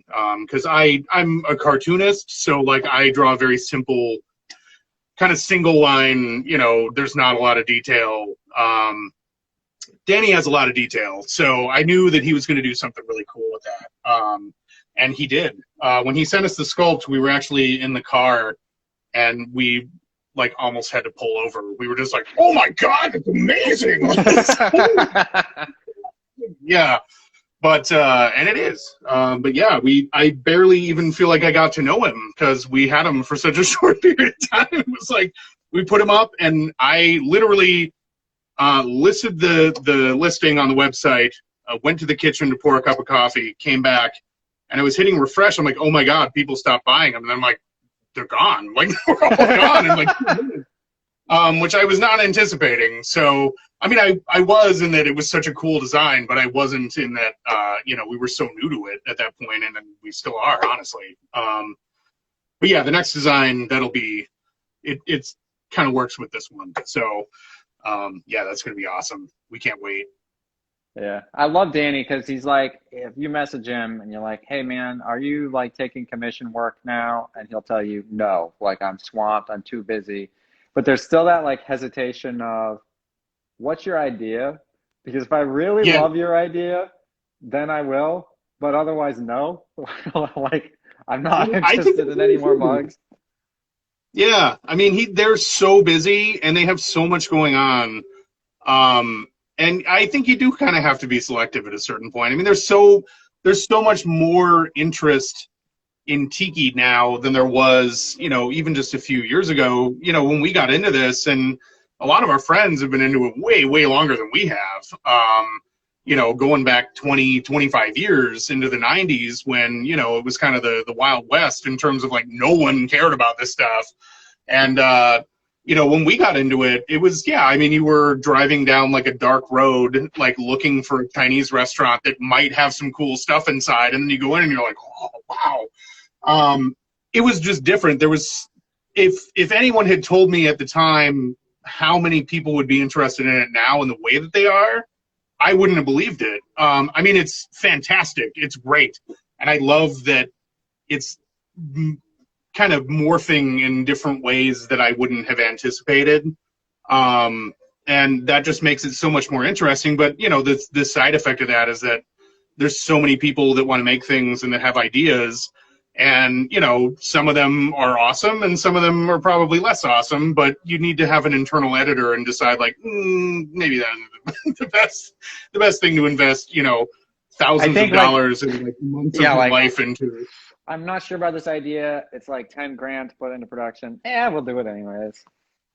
I think what you said earlier, though, is a good thing. Like, if you have an idea and then you go on Google and you're like, wow, this is such a good idea. It must have been done before. And you can't find it. That's when you make the mug. That's when you make the Mai Tai glass or whatever it is. Oh, yeah. Totally. And I don't know. I mean, the way that you get information now, and I know I sound like the oldest fart in the world saying this, but the way that you get information now is so different than it was even just like a couple of years ago. I mean, I felt like the oldest. I'm like, what do I push? How do I? Oh, okay. I have no idea how to do this. I've never done this before. But I mean, I'm amazed at the amount of content that comes across my feed on a daily basis. And like I say, there's some stuff and you see and you're like, oh my God, like that's such an awesome idea. The fortune teller box that Mike Biggs did, so awesome. Oh. Like I've never seen anything like that. He's released it like 4 times, and every single time I have been unsuccessful in getting one of those. We have 2. Call me. That's I mean, there's so much cool stuff, but then there's a lot of other stuff where it's like, I saw something the other day and I was like, that exact same thing exists already. And with a little bit of elbow grease, you could find it. But that's what makes, the loss of Ooga Mooga so challenging. I mean, you can't know everything that exists. And Ooga Mooga was so great. Like when we first started coming up with ideas, like to just sit down and like, has anybody done this? Nope. Like, all right, we're going to do it. Now it's like stuff is coming out so fast. Like I get worried, like I can't sculpt to save my life. And I feel like you should know your limitations. So, we need to hire out. And, I mean, they know what they're doing and they do great work. So it makes all the sense in the world. But, the downside of that is that it takes 6 to 8 months. So, like, over the course of that time, it's like nail biting, like looking through your feed, like, is somebody else going to do this? And you can see, like, there's been a couple of things recently I've seen where, like, 2 or even more, like, heavy hitters in the industry that have been making stuff for years will kind of have a really similar idea at the same time. And, part of the reason why we kind of fed some of the horror stuff into it, I like my tiki to be tiki, and I know that sounds weird considering that we make monster stuff, but I wanted to kind of diversify a little bit just because the well for just solely tiki stuff is so specific, and to me it is from such a specific time and it has a certain feel to it. That's a pretty shallow well if you're only drawing from that. So it's cool that there's all these different. I'm a longtime fan of like the lowbrow art movement. I was a huge Ed Roth fan my whole life, and my dad had the cars, and I feel like that is kind of an interesting angle that is being explored now. Because it's funny. Like I've seen these beautiful mugs that people have done that are a tiki. It's a tiki mug. It's a tiki. It's a mug. That's it. And they sit there for months, and they should sell out right away, but there's so many mugs that look like tikis, you kind of gotta, for me anyway, like I feel like I need to, there's so many people that are doing it so well, I don't need to be doing that too, Yep. Oh. Hi. No, I was just going to say, there's so much stuff right now that is available. I feel like your collection should be a representation of you, or, you as a couple or whatever.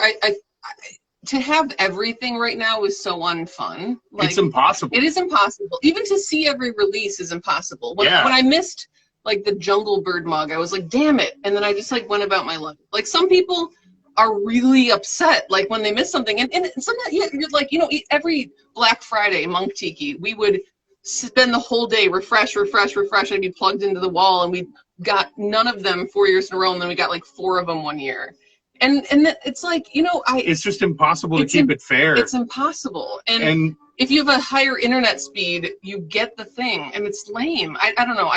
We built our whole collection on finding them in the wild. Like we were just talking the other day, like we were walking around the house. Mostly, yeah. Yeah, but like we got a what was the bowl that we got at Oh, the Kon-Tiki? Yeah. Yeah. There's a Kon-Tiki bowl, and we stumbled on it, and we decided, you know, we knew what it, you know, how rare it was, and we got it, and we remember to this day. And the vintage mugs are, you know, there's history in a way that, but I mean, I think the new stuff can be the same way. It's just, you know, that was something that was really jarring to go on another tangent as somebody newly making things and interacting with, you know, a collector's market in a way where you're not the one collecting.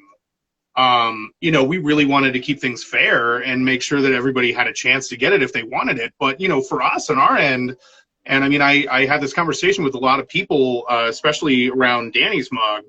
It's like, that is a giant chunk of money. And especially the first couple designs, you know, we just decided, like, the hell with it. Like, we're going to go all in. Like, let's just do this or not do it. So there was a lot of money out, you know, that we were taking on, like, our home equity line, like, to pay for it, and hoping that it worked, and it did. But, you know, a lot of the complaint I heard was, like, we'll just make more, you know, and it's like, well, there's storage, and there's wait times, and there's so many angles that I hadn't fathomed when we started this. And I am so thankful that we get to do this now, hopefully for a long time. And we couldn't do it without people paying attention and, you know, giving a shit about what we're doing, which is just so fulfilling. But yeah, there's lots of nuts and bolts to making stuff, you know. Yeah, I'm glad you bring some of this stuff up, because there's this, I'd say it's split pretty 50-50 now. If you go on social media, Tiki mugs and whatnot, a lot of people love pre-orders, a lot of people don't. Some of the things that people don't factor in about pre-orders. I know it sucks. You buy a mug, you expect it 3 months, and like 9 months later, you get the mug. They're delayed. Yeah. That's terrible. But at the same time, so like with the Search for Tiki, one of the reasons we're doing pre-orders is a couple things that you just mentioned. A, if I have a pallet of 500 mugs show up in my living room and I don't have any of them sold, I can't live with 500 mugs in my living room from a storage perspective. And secondly, there are so many ideas that if you release a pre-order, or not even just a pre-order, but just like an image of it, you can kind of gauge like, okay, people dig this idea, people don't. And that feedback can be so important, because otherwise you're putting $10,000 down on a mug that's people aren't interested in. Yeah, and I mean, that sucks. You know, we have the, I guess, luxury of kind of, you know, teasing all this stuff out over the last, you know, we've only really been doing this for the last like 2 years. But, you know, we started with prints and shirts and enamel pins, and certain designs like the logo, you know, we've sold like, I don't know, 400 of those pins. We've sold probably that many stickers. We've sold shirts. I'm like, okay, people like this, and we can make this a cool thing. But yeah, I mean, that is one of the biggest issues. You know, we decided to do a pre-order with this Halloween mug, this guy right here. He's so cute, look. But yeah, because the typhoon hit, and it's like, we're not going to have them for Halloween, so we'll just put them out when people are feeling it, and then they'll get a nice surprise in a couple months. But I mean, there's so many factors that are out of your realm of control, and yeah, it is really nice to know that something works or something doesn't work. You know, the Drunky Shrunkies we did, that was kind of been our unofficial mascot for since we started. Yeah. You know, we've sold prints. It was our first enamel pin that sold out right away. We've done shirts and all kinds of things. So, you know, we have confidence that those will, you know, get out in the world and people are going to love them. But yeah, I mean, there's so many factors that you just don't have any control over or couldn't possibly think of. And yeah, I mean, that's kind of something that we are doing is, you know, if I have an idea for a mug and it's like, well, we can't do this until, you know, 9 months or 10 months from now, like, let's tease out something, you know, in another format and see, you know, if people dig it or not before we, you know, drop everything. So that, I mean, that's another thing. Okay. So say you want to make mugs professionally. It's going to take you realistically probably 9 months to get a mug. Okay. So that's $10,000. If you go into it having the intention of, okay, once that mug pays off, then I'm going to make another mug. Now you're looking at 2 years almost. Yep. So you basically have to put several mugs into a production line, basically, if you want to have semi-consistent releases. So you're not talking like 10,000, you're talking like $40,000. Oh, yeah. And that's when you start losing sleep at night. Like, hey, I just put $40,000 into a bunch of mugs and I haven't sold a single one. Yeah. And you know, we were fortunate in that before we decided to do this, like we had some guidance from friends. Ken Holowinski at House of Taboo. We've been with him at Lowbrow. He's done a bunch of mugs. Like his insight was super helpful. Jason Croft at Bachelor Pad. What's that? Yep. I love Ken. Ken's awesome. Oh yeah, yeah. And Jason, you know, he's done a couple mugs for Bachelor Pad with Daniel Mann. So he had some insight. You know, we're buddies with Derek Mawson, who did a bunch of mugs for 3 Dots and a Dash, and he sells stuff on his own. So we had some knowledge kind of going into it, but yeah, you're totally right. I mean, it's like, if you want to have stuff in the pipeline, and the only advantage that I really had going into this, which I don't even know if it's an advantage, is just all the years I worked in the music industry. And it's like, it was the same thing. Like you'd sign a band, and this was, you know, a small indie label, but you'd sign a band, you'd put down a chunk of money to record it. You know, you'd have to get your artwork in place, get your masters in place, get, you know, everything in line to then press the record. But then pressing the record would take 6 months at the peak of kind of the vinyl resurgence. You know, we'd be looking at like boxes of hundreds of record jackets and just waiting on the vinyl. But then you're trying to base tours around that, and you're trying to base press around that. And it's just so many moving parts. And this is a little bit similar, especially, you know, with the Halloween mug. That was kind of a first, you know, I mean, we're just getting started on this, but, you know, we want to do that every year. So now I kind of have a better idea of like, well, if a typhoon hits the factory, we should have in a couple of months. But, you know, you have to be able to absorb those costs in the meantime. And yeah, it's a lot. You know, we pack a lot of things with our mugs too. So, you know, every mug has an exclusive enamel pin and a merit badge patch, which anyone who's following along, we are planning at some point some kind of special promotion with the merit badges. You know, we're thinking like maybe like a, you know, Girl Scout sash or something. We'll have something at some point. But yeah, the patches, we have the recipe cards, we have stickers. So there's all these different elements that are going into that. And like with the takeout boxes, the mugs were done, but then we waited a month because the factory that makes all of our other stuff in China, the pins and patches, was shut down for 2 months because of the coronavirus. So yeah, it's weird. But when you get that thing and you see it in person and you can drink out of it, and enjoy it and have it as part of a collection, and that's cool.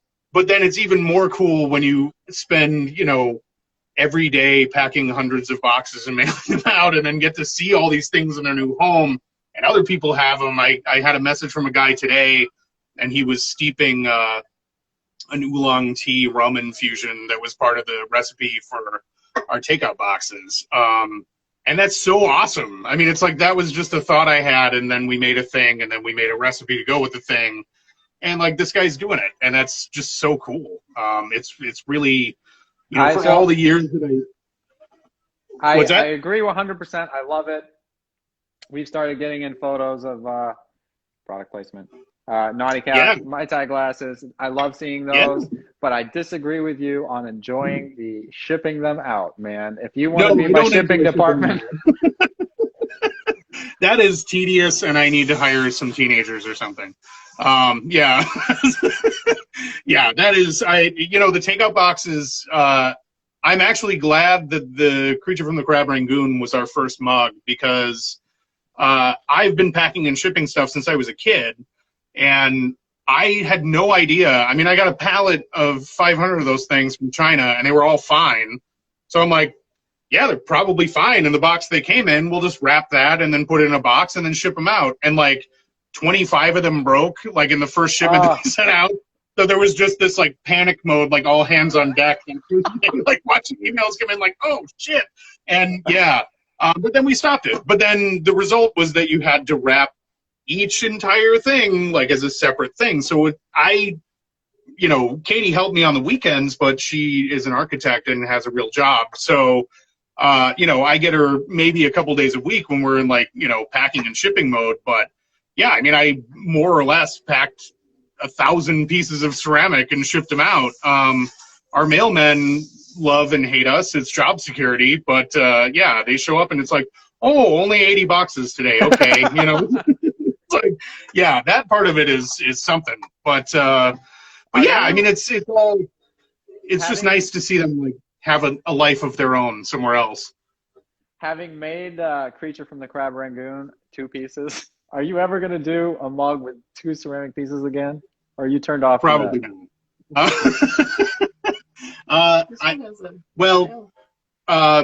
I take that back. We're actually, we've had such a great response to that mug. We're actually looking at doing like an open edition of that one.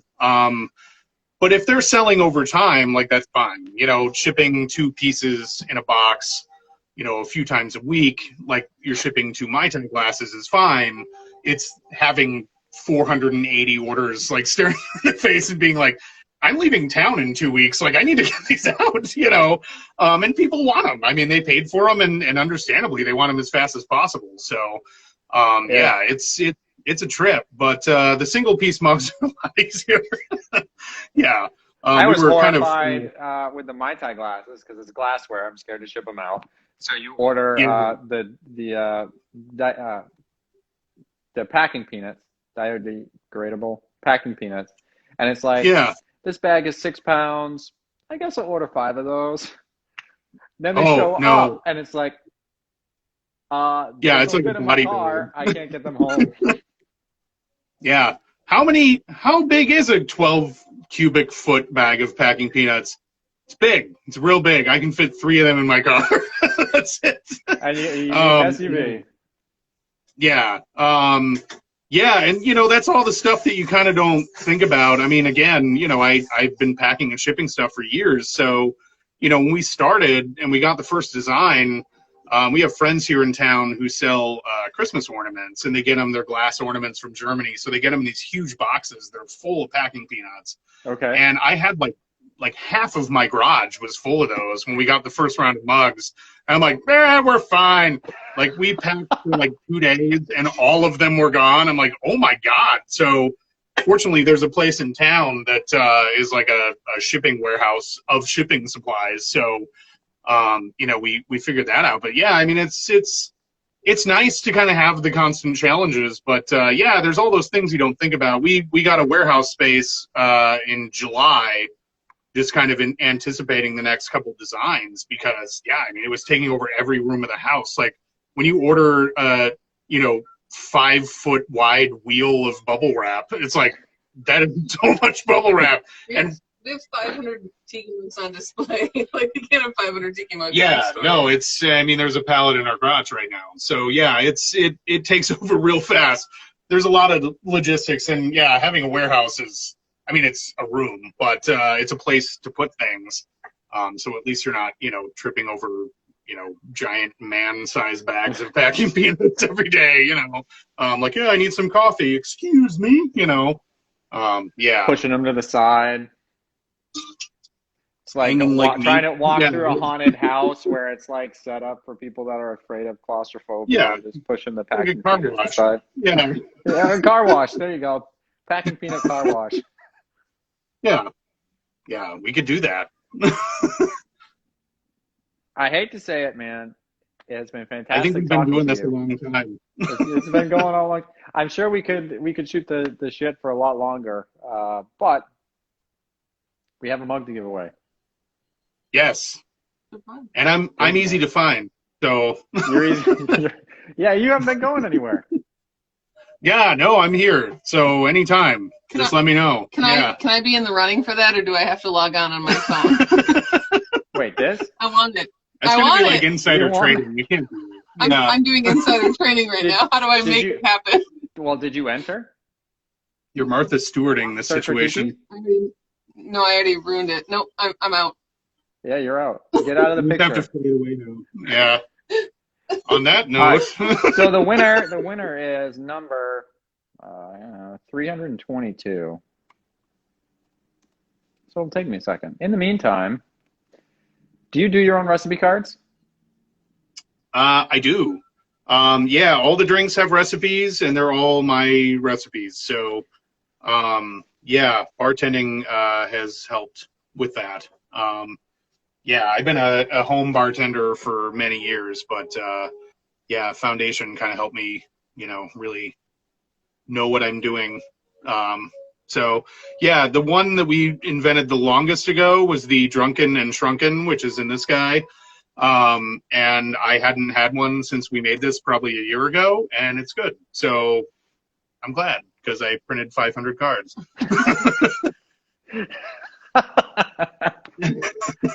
When you're Yeah, making a you got cocktail, paid, do you start on a like from a recipe that's in existence, or you're starting from scratch?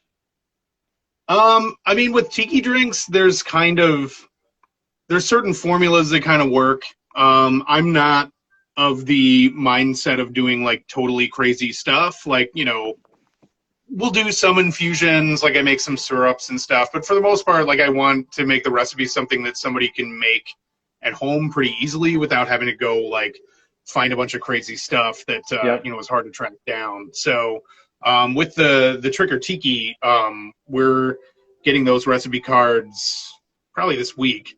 But that one, we had Applejack in it, which is pretty easy to find, but it wasn't right. So we swapped it out for Calvados, which is way better.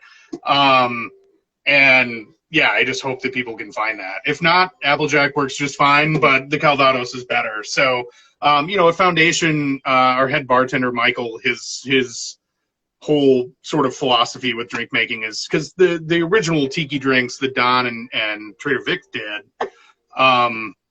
they used things that they had at hand. So that's kind of been his philosophy with our menu. And I, not in a biased way, we've been going there for years, long before I worked there. And I think they're some of the best tiki drinks in the country. Like there's nothing super insane in anything.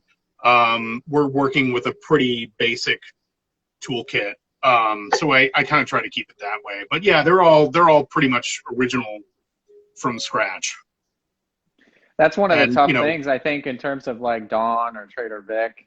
People want, Mai Tai has been kind of slaughtered over time, and people want like the actual recipes. But the problem is they use stuff that was available to them back then, and a lot of that stuff it just doesn't exist anymore.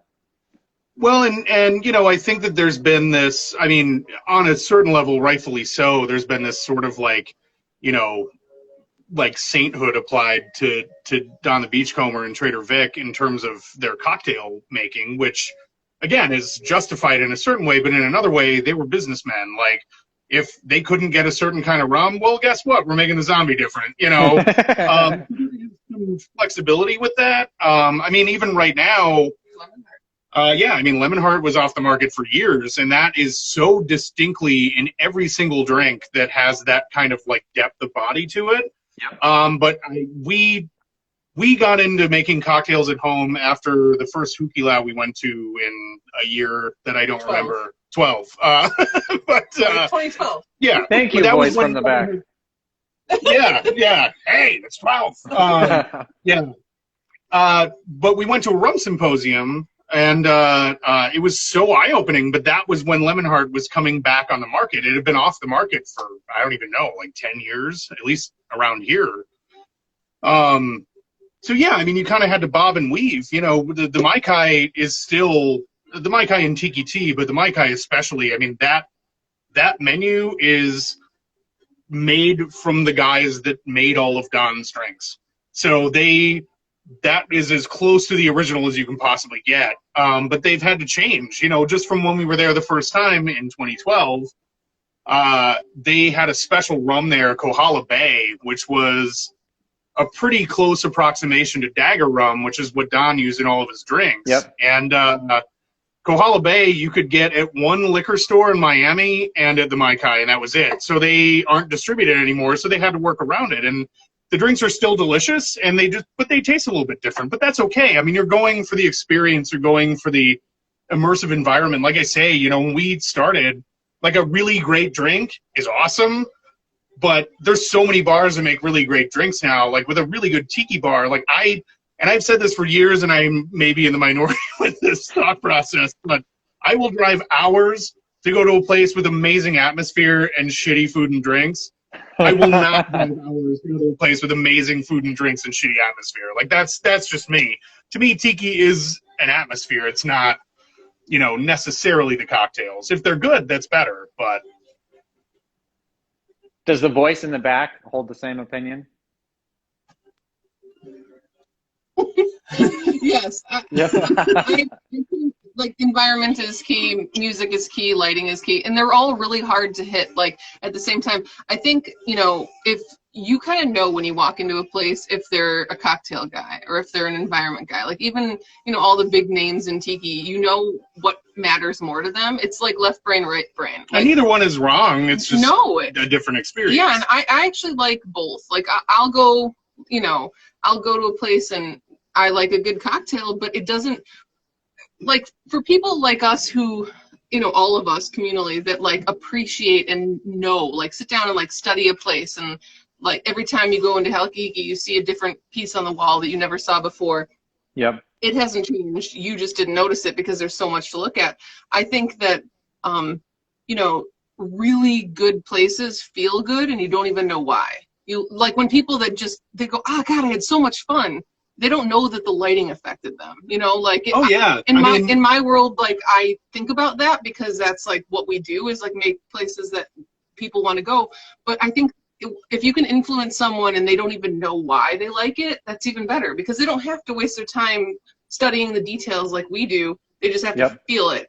Yeah. Well, all the time, people come into Foundation and they don't even know why they like it. You know, they don't notice that there's no TVs. They don't notice that the only, you know, light kind of radiating from behind the bar is from a giant fish tank. Like, they don't understand that the music is affecting them, and, like, everything affects you in ways that you might not even know. And you know, to me too, and again, I don't know where others would stand on this, but once you kind of learn what all of the ingredients are and what they taste like, if you have a really amazing drink and you're like, what was that? Like, there's something in there I can't put my finger on, and it's so good.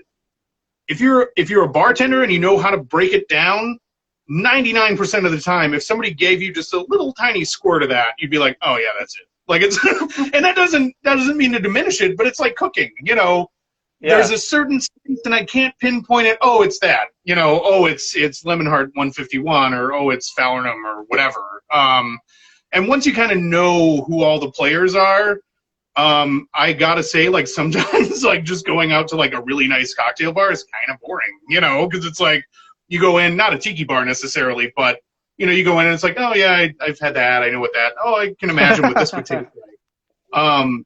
Yeah, I mean, and that's where, you know, a lot of the new craft cocktail places, newer, that are doing these really inventive, cool, creative things. I mean, that's where that comes into play, because, yeah, we were just visiting friends a couple of weeks ago, and we went to a series of bars, and there was one, and they were all craft places, but there was one that there was a lot of weird things. There was a lot of weird ingredients, and every one of those drinks tasted totally different than I was anticipating, and that's cool.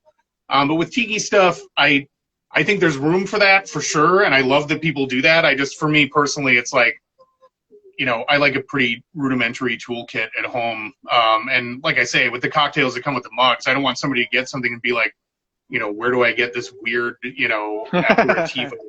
You can only get in certain parts of the country, or, some weird arcane syrup or whatever. So it's fun. I mean, it's supposed to be fun. So I want people to have fun, and it's fun to use the mugs. I forgot that using your actual mugs is like playing with your toys when you're a kid. Not using them and leaving them on the shelf is like leaving the toy in the package and just looking at it longingly like, I love you, G.I. Joe. I want to play with you. But you can't. You need the collector quality. You thirsty creature, but I just can't do it. We actually, embarrassingly to admit, just in the last 2 weeks, we've made all of the cocktails for these drinks and drank them out of the mugs, which we had the drinks, but in normal glasses, and it's just a totally different experience. It's part of the fun. Play with your toys. Amen, brother. Yeah. Time has come. All right. Pumpkinhead Kid. Let's do it. The winner is, drum roll with one hand because I can't. It is Chris Thompson. Chris with a K. Chris Thompson, congratulations. You won the Tiki Tony Pumpkinhead Kid. Tomorrow's giveaway. Tomorrow is Halloween, the last night of 13 Nights of Tiki Frights. We're talking with Lost Idols Company, who's great, and we're giving away 2 mugs because it's Halloween. You guys have probably seen them before. I think we talked about them on the show this week. But whoever's name's picked is going to get both Clubs 33 Haunted Mansion busts. So that's the next giveaway. You got 22 hours to enter on searchfortiki.com. And it has been so much fun talking to you guys. Truly. Yeah, likewise. Thanks so much for including us. She's back. This has been so much fun. Thank you. Yeah, thank you so much. Thank you for popping in, both of you. It has been fantastic. I've had so much fun. Yeah. You guys make awesome mugs. You make awesome Thank you. pins. And I can't wait to see whatever this new design is that you're collaborating with Tiki Diablo on. Oh, there are things. There's things coming. There's more things before the end of the year. They're not mugs, but we have 2 of those up right now. So, yeah. You do. Go check it out. Nice. Thank you. Thank you. Thank you. Have a good night. Bye.